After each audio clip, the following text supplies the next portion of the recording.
Hello friends, welcome to Studykar. मैं हूं आपका दोस्त प्रभाकर। एक नए दिन के साथ फिर से आपका स्वागत है स्टडीकर पर।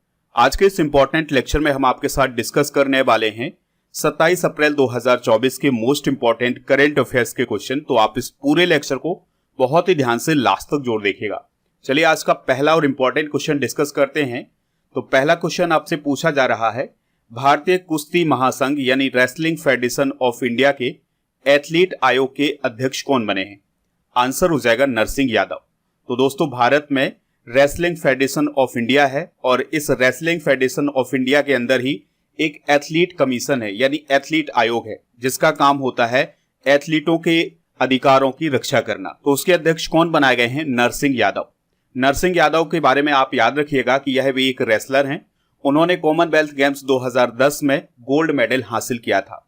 आपको याद होगा कि 2010 में कॉमनवेल्थ गेम्स का आयोजन कहां हुआ था? दिल्ली में।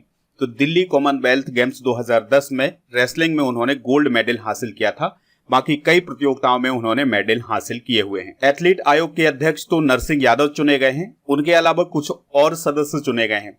तो इसमें दिल्ली के साहिल चुने गए हैं, केरल के स्मिता एस और उत्तर प्रदेश के भाघेई और गुजरात की खुशबू एस पवार और हरियाणा की निक्की और बंगाल के श्वेता दुबे। तो ये सभी सदस्य चुने गए हैं।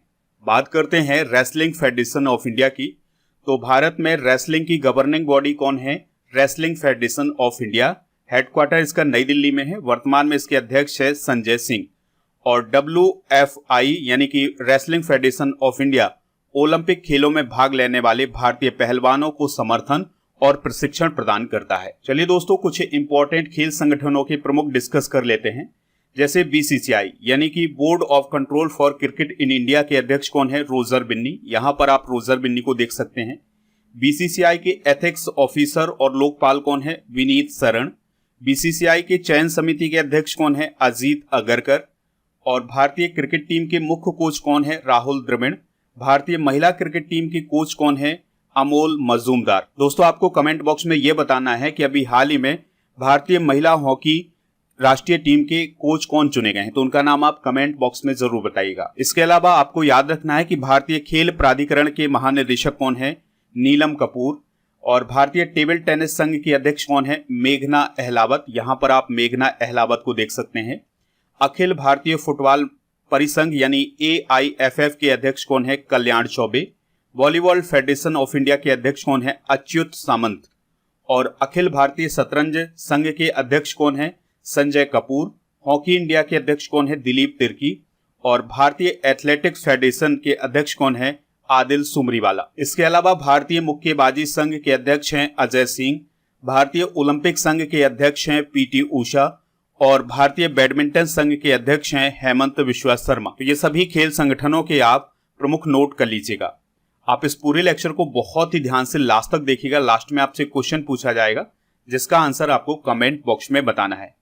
आप हमारे व्हाट्सएप चैनल को ज्वाइन कर सकते हैं, लिंक इसका डिस्क्रिप्शन बॉक्स में दिया गया है। इसके अलावा आप हमारे टेलीग्राम चैनल को ज्वाइन कर लीजिएगा। टेलीग्राम चैनल को ज्वाइन करने के लिए आपको टेलीग्राम पर जाना है और स्टडीकर ऑफिशियल सर्च करना है। जैसे आप ये स्टडीकर ऑफिशियल सर्च करेंगे, हमारा चैनल आ जाएगा, उस पर आपको ऐड हो जाना है और फिर वहां पर आपको PDF और जो भी और इम्पोर्टेंट नोटिफिकेशन है वो वहां पर मिल जाएगा। स्टडी करके ऐप को भी डाउनलोड कर सकते हैं, उसका लिंक डिस्क्रिप्शन बॉक्स में दिया गया है। ऐप पर आपको paid course, e-book, test series, PDF, daily quiz ये सभी मिल जाएगा। मंथली करंट अफेयर्स और ईयरली करंट अफेयर्स की ई-बुक आपको ऐप पर मिल जाएगी, हिंदी और इंग्लिश दोनों मीडियम में। तो इसको आप प्राप्त कर लीजिएगा ऐप को डाउनलोड करके। अगला क्वेश्चन आपसे पूछा जा रहा है, विश्व बौद्धिक संपदा दिवस कब मनाया जाता है? यानी वर्ल्ड इंटेलेक्चुअल प्रॉपर्टी डे कब सेलिब्रेट किया जाता है? तो हर साल 26 अप्रैल को विश्व बौद्धिक संपदा दिवस मनाया जाता है। दोस्तों, इस दिवस के बारे में जानने से पहले आप इंटेलेक्चुअल प्रॉपर्टी के बारे में जान लीजिएगा। मान लिया आपने कोई डिजाइन बनाई है, कोई गीत लिखा है या कोई आविष्कार किया है जिस पर आपका ही कॉपीराइट है, तो ये आपकी किस प्रकार की प्रॉपर्टी कहलाएगी? ये आपकी इंटेलेक्चुअल प्रॉपर्टी यानी बौद्धिक संपदा कहलाएगी। तो हर साल 26 अप्रैल को विश्व बौद्धिक संपदा दिवस विश्व बौद्धिक संपदा संगठन के द्वारा मनाया जाता है। तो ये भी आपको याद रखना है कि विश्व बौद्धिक संपदा संगठन के द्वारा 26 अप्रैल को विश्व बौद्धिक संपदा दिवस मनाया जाता है। 2024 की थीम क्या है इस दिवस की? IP और SDG नवाचार और रचनात्मकता के साथ हमारे सामान्य भविष्य का निर्माण, यानी IP and SDG building our common future with innovation and creativity. आपको याद रखना है कि विश्व बौद्धिक संपदा संगठन यानी WIPO की स्थापना 1967 में की गई थी। विश्व बौद्धिक संपदा संगठन का मुख्यालय जेनेवा स्विट्जरलैंड में है। इस संगठन में 191 मेंबर हैं और याद रखिएगा कि भारत 1975 में इस संगठन का सदस्य बना था। 2024 में जो वैश्विक बौद्धिक संपदा सूचकांक जारी किया गया था उसमें भारत की रैंक क्या थी? 42। और पहले स्थान पर कौन था? अमेरिका, दूसरे पर UK और तीसरा स्थान किसने हासिल किया था? फ्रांस ने। आपको याद रखना है कि वैश्विक बौद्धिक संपदा सूचकांक US चैम्बर ऑफ कॉमर्स के द्वारा जारी किया जाता है। हाल ही में मनाए गए प्रमुख दिवस डिस्कस कर लेते हैं, जैसे विश्व मलेरिया दिवस 25 अप्रैल को, अंतर्राष्ट्रीय प्रतिनिधि दिवस 25 अप्रैल को, international girl in ICT day 25 अप्रैल को मनाया गया है। पंचायती राज दिवस 24 अप्रैल को, विश्व टीकाकरण सप्ताह 24 से 30 अप्रैल को मनाया जाता है। खोंगजोम दिवस 23 अप्रैल को मनाया गया है। विश्व लीवर दिवस 19 अप्रैल को, विश्व विरासत दिवस 18 अप्रैल को, विश्व कला दिवस 15 अप्रैल को और विश्व क्वांटम दिवस 14 अप्रैल को मनाया गया है। डॉक्टर BR अम्बेडकर की जयंती 14 अप्रैल को, विश्व चगास रोग दिवस 14 अप्रैल को, अंतर्राष्ट्रीय पगड़ी दिवस 13 अप्रैल को, जलियांवाला बाग नरसंहार दिवस 13 अप्रैल को, बैसाखी 2024 13 अप्रैल को, विश्व पार्किंसंस दिवस 11 अप्रैल को मनाया गया है। राष्ट्रीय सुरक्षित मातृत्व दिवस कब मनाया गया है? 11 अप्रैल को। विश्व होम्योपैथी दिवस 10 अप्रैल को, विश्व स्वास्थ्य दिवस 7 अप्रैल को, राष्ट्रीय हस्त निर्मित दिवस 6 अप्रैल को और राष्ट्रीय पुस्तकालय दिवस 6 अप्रैल को मनाया गया है। अगला क्वेश्चन आपसे पूछा जा रहा है, G7 शिखर सम्मेलन 2024 किस देश में आयोजित किया जाएगा, जिसके लिए भारत को आमंत्रित किया गया है? आंसर हो जाएगा इटली में। तो दोस्तों 2024 का जो G7 शिखर सम्मेलन है वो इटली में आयोजित किया जाएगा और इस शिखर सम्मेलन के लिए भारत को आमंत्रित किया गया है। चूंकि भारत G7 का मेंबर नहीं है इसलिए भारत को आमंत्रित किया गया है। तो इटली की जो प्राइम मिनिस्टर हैं जियोर्जिया मेलोनी, तो उनके द्वारा प्राइम मिनिस्टर मोदी जी को आमंत्रित किया गया है। आपको याद रखना है कि 2024 में जो G7 शिखर सम्मेलन आयोजित किया जाना है यह इसका 50वां संस्करण होगा और इसका आयोजन 13 से 15 जून 2024 तक इटली के अपूलिया और फसानो शहर में आयोजित किया जाएगा। दोस्तों G7 शिखर सम्मेलन 2024 के लिए भारत के अलावा Algeria, Argentina, Brazil, Egypt, Kenya, दक्षिण अफ्रीका, ट्यूनीसिया, यूक्रेन के साथ साथ अफ्रीकी संघ के प्रतिनिधियों को भी आमंत्रित किया गया है। G7 के बारे में बेसिक जानकारी डिस्कस कर लेते हैं। तो इसका फॉर्मेशन हुआ था 25 मार्च 1973 को और इसका पहला शिखर सम्मेलन हुआ था 15 नवंबर 1975 को और यह एक अंतर सरकारी राजनीतिक मंच है और इसका 49वां शिखर सम्मेलन 2023 में जापान में हुआ था। तो ये जानकारी आप नोट कर सकते हैं। दोस्तों G7 के मेंबर कौन कौन है ये आपको जरूर नोट कर लेना है। तो G7 के मेंबर हैं Canada, France, Germany, Italy, Japan, United kingdom और अमेरिका। तो ये 7 मेंबर हैं G7 के। G7 का फुल फॉर्म क्या होता है? Group of 7। इस पॉइंट को भी आप याद रखिएगा। 7 सदस्य देशों के अलावा यूरोपीय संघ भी गैर प्रमाणित सदस्य के रूप में G7 का हिस्सा है। तो ये सभी जानकारी है G7 के बारे में। दोस्तों अब हम इटली के बारे में भी बेसिक जानकारी डिस्कस कर लेते हैं। तो इटली यूरोप महाद्वीप का एक देश है। कैपिटल इसकी रोम है। राष्ट्रपति हैं सर्जियो मैटेरेला और प्रधानमंत्री हैं जियोर्जिया मेलोनी। यहाँ पर आप इटली के मैप को देख सकते हैं। इटली पर एक द्वीप है जिसे सिसिली द्वीप कहा जाता है। इस पर एक प्रसिद्ध ज्वालामुखी है जिसका नाम है माउंट एटना। तो आपको याद रखना है कि माउंट एटना ज्वालामुखी किस देश में है? तो ये इटली में है और इटली के ये सिसिली द्वीप पर है। दोस्तों इटली की कैपिटल क्या है? रोम। तो आपको यहाँ कहीं रोम दिखाई दे रहा होगा, ये है रोम। तो आपसे सवाल पूछा जा सकता है कि रोम किस नदी के किनारे बसा हुआ है? तो रोम टाइबर नदी के किनारे बसा हुआ है। ये टाइबर नदी है तो ये रोम के पास से गुजरती है। इसके अलावा आपको याद रखना है कि इटली के नॉर्थ में आल्पस पर्वत श्रृंखला है और इसके पड़ोसी देशों में फ्रांस, स्विट्जरलैंड, ऑस्ट्रिया, स्लोवेनिया ये सभी देश आते हैं। अगला क्वेश्चन आपसे पूछा जा रहा है, खाद्य संकट पर वैश्विक रिपोर्ट 2023 के अनुसार दुनिया में कितने लोग गंभीर भूख की समस्या का सामना कर रहे हैं? आंसर हो जाएगा 282 मिलियन। तो अभी हाल ही में खाद्य संकट पर एक ग्लोबल रिपोर्ट जारी की गई है 2023 के लिए। तो इसमें यह बताया गया है कि 282 मिलियन लोग गंभीर भूख की समस्या का सामना कर रहे हैं। और दोस्तों ये जो रिपोर्ट है ये किसने जारी की है? खाद्य और कृषि संगठन ने, यानी कि फूड एंड एग्रीकल्चर ऑर्गेनाइजेशन के द्वारा ये रिपोर्ट जारी की गई है। 2022 की तुलना में 24 मिलियन अधिक लोग गंभीर भूख की समस्या का सामना कर रहे हैं। दोस्तों यह रिपोर्ट खाद्य सुरक्षा सूचना नेटवर्क के द्वारा तैयार की गई है, जो कि खाद्य एवं कृषि संगठन के अंतर्गत आता है। इस रिपोर्ट को पहली बार 2016 में प्रकाशित किया गया था। और अभी जो गंभीर भूख की समस्या बताई गई है, इसके कुछ कारण भी बताए गए हैं। तो इसमें बताया गया है संघर्ष, यानी कि जो विभिन्न देशों के बीच संघर्ष हो रहा है, जैसे आप यूक्रेन रसिया बाढ़ देख रहे हैं, इजराइल गाजा बाढ़ देख रहे हैं, और इसके अलावा और भी अन्य देश हैं जो आपस में लड़ते झगड़ते रहते हैं। तो ये संघर्ष की स्थिति बनी हुई है, तो इसके कारण गंभीर भूख की समस्या बढ़ रही है। इसके अलावा मौसम परिवर्तन यानी क्लाइमेट चेंज जिस प्रकार से हो रहा है, ये भी गंभीर भूख की समस्या का एक कारण है। इसके अलावा गंभीर आर्थिक हालात भी गंभीर भूख की समस्या का एक कारण है। तो कई देशों की आर्थिक स्थिति ठीक नहीं है, जिसके कारण वहां पर भुखमरी फैल रही है। देखिए दोस्तों, विश्व में गंभीर भूख से प्रभावित देश कौन कौन है? तो सबसे अधिक भूख से प्रभावित देश है कांगो लोकतांत्रिक गणराज्य। यहाँ के 25.8 मिलियन लोग गंभीर भूख से पीड़ित हैं। फिर उसके बाद है नाइजीरिया, फिर सूडान, फिर अफगानिस्तान, फिर इसके बाद इथियोपिया, फिर यमन, सीरिया, बांग्लादेश, पाकिस्तान और म्यांमार।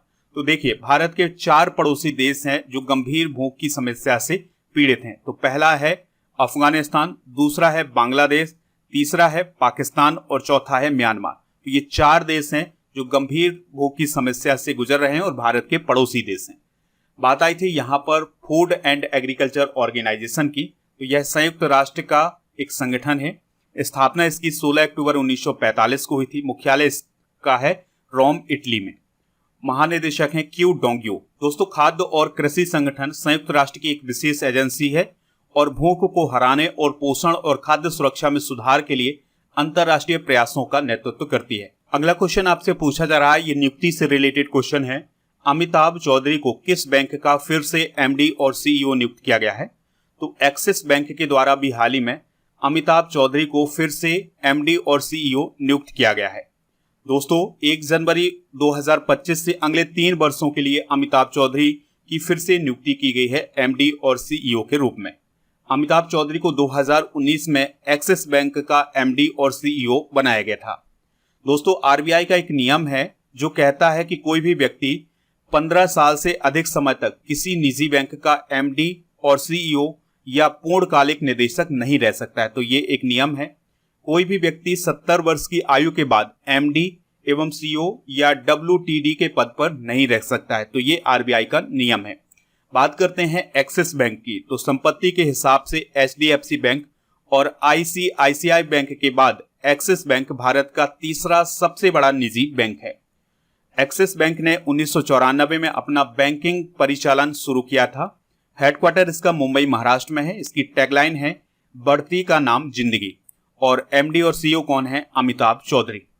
दोस्तों कुछ प्रमुख बैंकों के एमडी और सीईओ डिस्कस कर लेते हैं, जो कि एग्जाम की दृष्टि से काफी इंपॉर्टेंट है। कई बार एग्जाम में यहां से क्वेश्चन पूछ लिया जाता है। तो एसबीआई यानी स्टेट बैंक ऑफ इंडिया के अध्यक्ष कौन है? दिनेश कुमार खारा। बैंक ऑफ बड़ौदा के एमडी और सीईओ हैं देवदत्त चंद। कैनरा बैंक के एमडी और सीईओ हैं के सत्यनारायण राजू। और आईसीआईसीआई बैंक के एमडी और सीईओ हैं संदीप बख्शी। पंजाब नेशनल बैंक के एमडी और सीईओ हैं अतुल कुमार गोयल। यूको बैंक के एमडी और सीईओ हैं अश्वनी कुमार। और एचडीएफसी बैंक के सीईओ हैं शशिधर जगदीशन। अगला क्वेश्चन आपसे पूछा जा रहा है, काफी इंपॉर्टेंट क्वेश्चन है।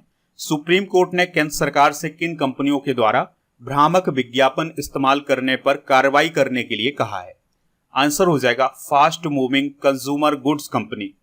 तो अभी हाल ही में सुप्रीम कोर्ट ने केंद्र सरकार से ये कहा है कि ये जो fast moving consumer goods company है, अगर ये भ्रामक विज्ञापन का इस्तेमाल करती हैं तो इनके खिलाफ कार्रवाई की जाए और केंद्र सरकार उनके खिलाफ एक्शन ले, जिससे वो सीख सकें और भ्रामक विज्ञापन ना फैलाएं। दोस्तों ये जो फास्ट मूविंग कंज्यूमर गुड्स है, ये क्या कहलाता है? तो फास्ट मूविंग कंज्यूमर गुड्स का मतलब ये है कि जल्दी और कम कीमत पर बेचे जाने वाले जो प्रोडक्ट होते हैं उन्हें हम फास्ट मूविंग कंज्यूमर गुड्स बोलते हैं। जैसे दूध, फल, सब्जियां, सोडा और किराना का जो आप सामान लेते हैं, ये सभी फास्ट मूविंग कंज्यूमर गुड्स के अंतर्गत आता है। इनकी कीमत भी कम होती है और इनको जल्दी से बेच भी दिया जाता है। तो ऐसी ही कंपनियों के खिलाफ सुप्रीम कोर्ट ने ये कहा है कि अगर ये भ्रामक जानकारी फैलाते हैं या भ्रामक विज्ञापन का इस्तेमाल करते हैं तो केंद्र सरकार को इनके खिलाफ बात आई है सुप्रीम कोर्ट की। तो सुप्रीम कोर्ट के बारे में बेसिक जानकारी डिस्कस कर लेते हैं। तो सुप्रीम कोर्ट भारत की शीर्ष अदालत है। 26 जनवरी 1950 को यह अस्तित्व में आया था। यह एक संवैधानिक निकाय है, यानी इसका वर्णन संविधान में किया गया है। दोस्तों, सुप्रीम कोर्ट की व्याख्या भारतीय संविधान के भाग 5 के अध्याय 4 में अनुच्छेद 124 से 147 तक की गई है। वर्तमान में इसके मुख्य न्यायाधीश हैं DY चंद्रचूड़। अगला क्वेश्चन आपसे पूछा जा रहा है, ह्यूमन राइट वॉच संगठन की रिपोर्ट के अनुसार किस देश की सेना ने आतंकवादियों को सहयोग करने के आरोप में 223 नागरिकों की जान ले ली है? आंसर हो जाएगा बुर्किना फासो। देखिए दोस्तों, अफ्रीका कॉन्टिनेंट का एक देश है बुर्किना फासो। वहां पर सेना का शासन है। तो सेना ने अभी क्या काम किया है कि 2 गांवों पर हमला बोल दिया था और वहां के 223 लोगों की हत्या कर दी थी। ऐसा क्यों किया? क्योंकि इन लोगों पर यह आरोप था कि इन्होंने आतंकवादियों का सहयोग किया है। तो इसी को लेकर के ये हत्या की गई है सेना के द्वारा। इसमें छोटे छोटे से बच्चे थे, बहुत ही छोटे बच्चे, यानी शिशु थे और कई छोटे बच्चे थे। इस प्रकार से 223 नागरिक मारे गए हैं इस हमले में। बुर्किना फासो की लोकेशन आप अफ्रीका कॉन्टिनेंट में देख सकते हैं। ये है बुर्किना फासो।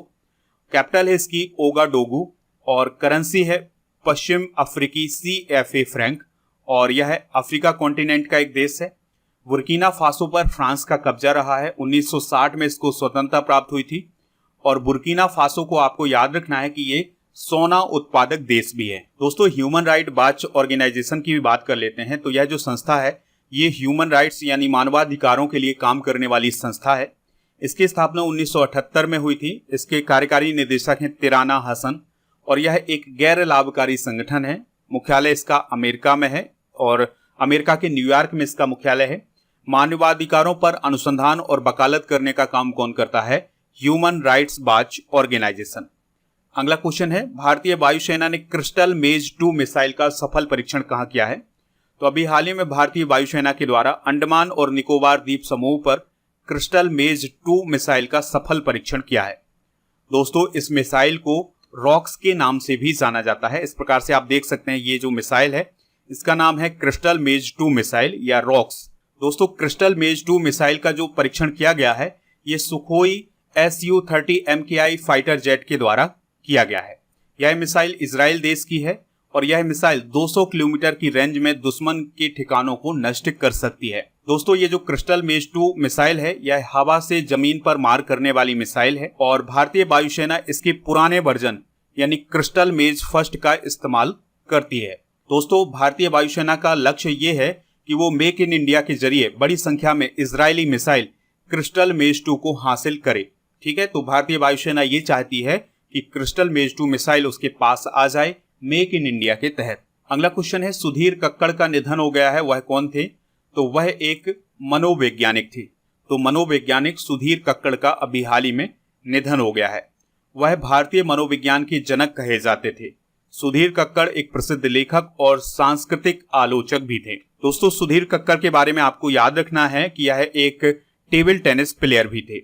हाल ही में हुए कुछ प्रमुख निधन डिस्कस कर लेते हैं। जैसे डेरेक अंडरवुड का निधन हुआ है, ये इंग्लैंड के क्रिकेटर थे। मुरारी लाल का निधन हुआ है, यह एक पर्यावरणविद थे। पूर्व फुटबॉल स्टार और अभिनेता ओजे सिप्सन का निधन हुआ है, ये अमेरिका के थे।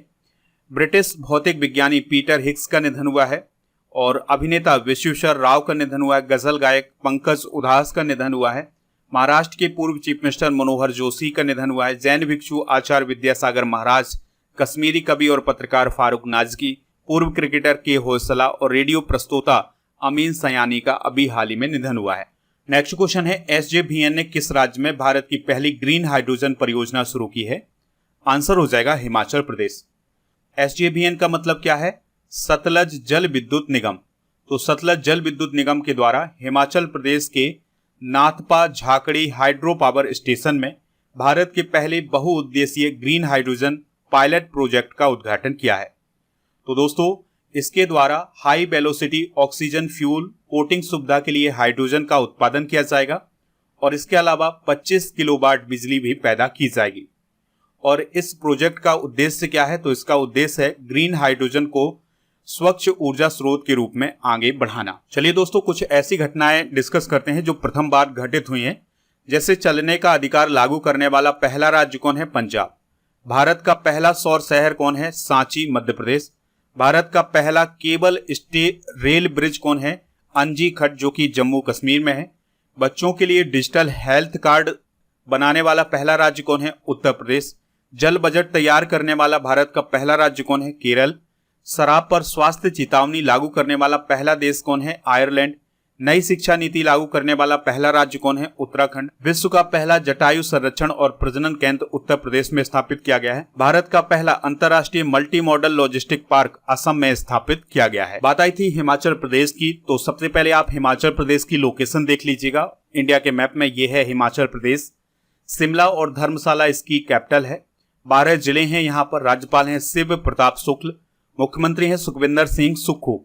विधानसभा की 68, राज्यसभा की 3 और लोकसभा की 4 सीटें हैं। हिमाचल प्रदेश में कौन कौन से नेशनल पार्क हैं, ये आप कमेंट बॉक्स में बताइएगा। चलिए दोस्तों, अब हम कल के करंट अफेयर्स के क्वेश्चन एक बार रिवाइज कर लेते हैं, फिर जनरल नॉलेज के पिटारे को डिस्कस करेंगे। लास्ट में पूछेंगे आपसे क्वेश्चन जिसका आंसर आपको कमेंट बॉक्स में बताना है। आईसीसी T20 वर्ल्ड कप 2024 का ब्रांड एम्बेसडर किसे बनाया गया है? उसेन बोल्ट को। हर साल विश्व मलेरिया दिवस कब मनाया जाता है? 25 अप्रैल को। आपदा प्रतिरोधी बुनियादी ढांचे पर अंतर्राष्ट्रीय सम्मेलन का 6वां संस्करण कहां आयोजित हुआ है? नई दिल्ली में। और किस देश ने भारत के लिए अपना पहला रक्षा सलाहकार नियुक्त किया है? पपुआ न्यू गिनी ने। और compare the market AU report के अनुसार दुनिया का दूसरा सबसे सस्ता पासपोर्ट किस देश का है? इंडिया का। एशियाई अंडर 20 एथलेटिक्स चैंपियनशिप में दीपांशु शर्मा ने भाला फेंक में कौन सा मेडल जीता है? Gold medal. भारत की गीता सबरवाल को किस देश में UN की रेसिडेंट कोऑर्डिनेटर नियुक्त किया गया है? इंडोनेशिया। यूकी भावरी ने BMW ओपन टेनिस युगल का खिताब किसके साथ जीता है? अल्बानो ओलिवेटी के साथ। हाल ही में किसके द्वारा हल्के वजन की बुलेट प्रूफ जैकेट तैयार की गई है? DRDO के द्वारा। RBI ने किस बैंक पर ऑनलाइन नए ग्राहक जोड़ने पर प्रतिबंध लगा दिया है? कोटक महिंद्रा बैंक। दोस्तों, आज के जनरल नॉलेज के पिटारे में हम डिस्कस करेंगे 2023-24 की सौंदर्य प्रतियोगिताओं की विजेताओं को। जैसे मिस वर्ल्ड 2024 कौन बनी है? क्रिस्टीना पिस्कोवा, जो कि चेक रिपब्लिक की हैं। मिस अमेरिका 2024 मेडिसन मार्स बनी है, ये अमेरिका की हैं। मिस इंडिया USA कौन बनी है? रिजुल मैनी, जो कि भारतीय अमेरिकी हैं। मिस यूनिवर्स 2023 बनी है सेनेस पलासियोस, जो कि निकारागुआ की हैं। और मिसेस यूनिवर्स इंडिया कौन बनी है? माधुरी पटेल, जो कि महाराष्ट्र की हैं। मिस दिवा यूनिवर्स 2023 कौन बनी है? श्वेता शारदा, जो कि मुंबई की हैं।